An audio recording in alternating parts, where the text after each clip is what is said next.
Hello student, welcome to my channel science by Sumati. अभी हमने अपने प्रीवियस वीडियो में एक्सेलरेशन के बारे में बात करी, तो अब हम उसी पे बेस्ड एक न्यूमेरिकल को समझेंगे तो हमारा कंसेप्ट जो है वो और क्लियर हो जाएगा।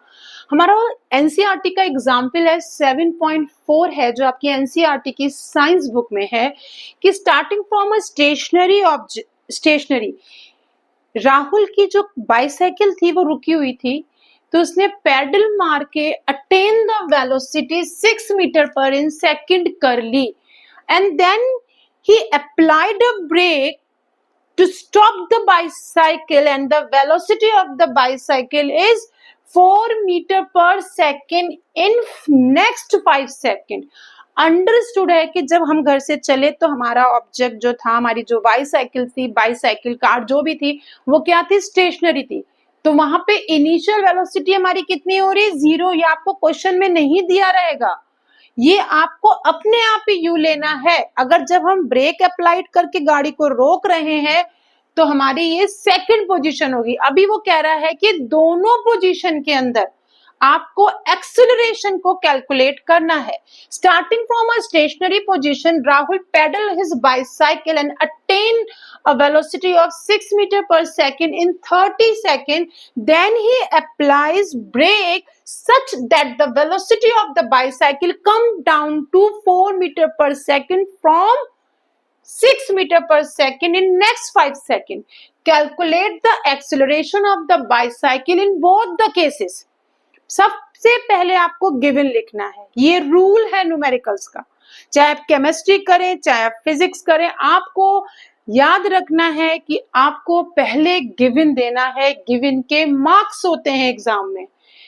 फर्स्ट केस टाइम 30 सेकेंड, आपकी जो वेलोसिटी थी फर्स्ट केस में 60 मीटर पर सेकेंड, यू हमने 0 लिया। हमने सारी वैल्यू एक्सेलरेशन के फॉर्मूले में पुट करी तो हमारा एक्सेलरेशन फर्स्ट केस में कितना आ गया? 0.2 मीटर पर सेकेंड। अब हमारा सेकेंड केस है, फर्स्ट केस क्लियर हो गया। फर्स्ट केस में हमारी एक्सेलरेशन आ गई 0.2 मीटर पर सेकेंड जब उसने अपनी वेलोसिटी पेडल मारकर अटेन करी थी। सेकेंड केस में हमारा u क्या हो गया? 6 मीटर पर सेकेंड और v क्या हो गया? 4 मीटर पर सेकेंड। अब सेकेंड केस में हमने कहा हमारा u हो गया 6 मीटर पर सेकेंड और हमारा v हो गया 4 मीटर। अब आप बोलोगे ये कैसे हो गया? सेकेंड केस को हम कैसे ले रहे हैं कि उसने पहले 6 मीटर पर सेकेंड थी, क्योंकि जब वो चला था तब वो फर्स्ट केस में हमारी बाईसाइकिल कैसी थी? स्टेशनरी थी। Is that clear? स्टेशनरी होने से वहां हमने u क्या ले लिया? 0 ले लिया। पर सेकंड केस में अब हम u नहीं दे, अब हम स्टेशनरी नहीं देख रहे हैं। 6 मीटर पर सेकंड से वो कितनी हो गई? 4 मीटर पर सेकंड होगी।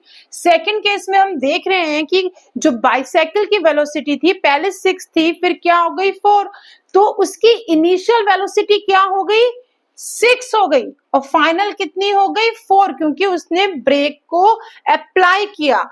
तो v हो गया 4, u हो गया 6, टाइम हमारा 5 सेकंड में निकालना है, नेक्स्ट 5 सेकंड में। तो हमारे पास एक्सेलरेशन कैसा आया? 0.4 मीटर पर सेकंड स्क्वायर। फर्स्ट केस में एक्सेलरेशन पॉजिटिव आया था, सेकंड केस में एक्सेलरेशन हमारा नेगेटिव आया है। नेगेटिव क्यों आया है और पॉजिटिव क्यों आया है? पॉजिटिव इसलिए आया है कि वेलोसिटी कम से ज्यादा हुई है, यानी कि इनिशियल वेलोसिटी हमारी कम थी और फाइनल वेलोसिटी ज्यादा थी, तो एक्सेलरेशन पॉजिटिव आया। पर सेकंड केस में हम देख रहे हैं कि हमारी फाइनल वेलोसिटी ज्यादा हो रही है और इनिशियल वेलोसिटी कम हो रही है, तो हमारा एक्सेलरेशन क्या हो गया? नेगेटिव हो गया। और 0 कब होता? जब ये दोनों चीज सेम होती, हमारा u भी 6 होता, v भी 6 होता, तो हमारा एक्सेलरेशन क्या आता? 0 आता। इस न्यूमेरिकल से शायद आपको क्लियर होगा कि एक्सेलरेशन पॉजिटिव और एक्सेलरेशन नेगेटिव कब होता है। Is that clear student? Thank you so much.